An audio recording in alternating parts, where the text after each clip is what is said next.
حضرت ابو ذر رضی اللہ عنہ نبی کریم کا ارشاد نقل فرماتے ہیں کہ اللہ تعالیٰ نے ارشاد فرمایا، میرے بندو میں نے اپنے پر ظلم حرام قرار دیا ہے اور اسے تمہارے درمیان بھی حرام کیا ہے، لہٰذا تم ایک دوسرے پر ظلم مت کرو۔ میرے بندو تم سب گمراہ ہو سوائے اس کے جسے میں ہدایت دوں، لہٰذا مجھ سے ہدایت مانگو میں تمہیں ہدایت دوں گا۔ میرے بندو تم سب بھوکے ہو سوائے اس کے کہ جس کو میں کھلاؤں، لہٰذا تم مجھ سے کھانا مانگو میں تمہیں کھلاؤں گا۔ میرے بندو تم سب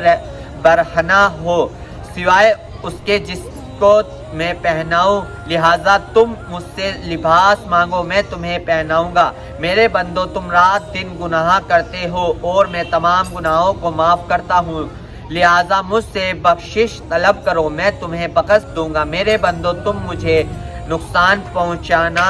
چاہو تو ہرگز نقصان نہیں پہنچا سکتے، اور تم مجھے نفع پہنچانا چاہو تو ہرگز نفع نہیں پہنچا سکتے۔ میرے بندو اگر تمہارے اگلے پچھلے انسان اور جنات سب اس شخص کی طرح ہو جائے جس کے دل میں تم میں سے سب سے زیادہ اللہ تعالیٰ کا ڈر ہے، تو یہ بات میری بادشاہت میں کوئی اضافہ نہیں کر سکتی۔ میرے بندو اگر تمہارے اگلے پچھلے انسان اور جنات سب اس شخص کی طرح ہو جائے جو تم میں سے سب سے زیادہ فاضل و فاسق ہے، تو یہ چیز میری بادشاہت میں کوئی کمی نہیں کر سکتی۔ میرے بندو اگر تمہارے اگلے پچھلے انسان اور جنات سب ایک کھلے میدان میں جمع ہو کر مجھ سے سوال کرے اور میں ہر ایک کو اس کے سوال کے مطابق عطا کر دوں، تو اس سے میرے خزانے میں اتنی ہی کمی ہوگی جتنی کمی سوئی کو سمندر میں ڈال کر نکالنے سے سمندر کے پانی میں ہوتی ہے، اور یہ کمی کوئی کمی نہیں۔ اسی طرح اللہ تعالیٰ کے خزانوں میں بھی سب کو دینے سے کچھ کمی نہیں آتی، اور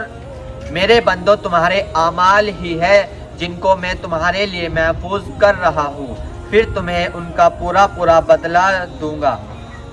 لہٰذا جو شخص اللہ تعالیٰ کی توفیق سے نیک عمل کرے تو اسے چاہیے کہ وہ اللہ تعالیٰ کی تعریف کرے، اور جس شخص سے کوئی گناہ سرزد ہو جائے وہ اپنے ہی نفس کو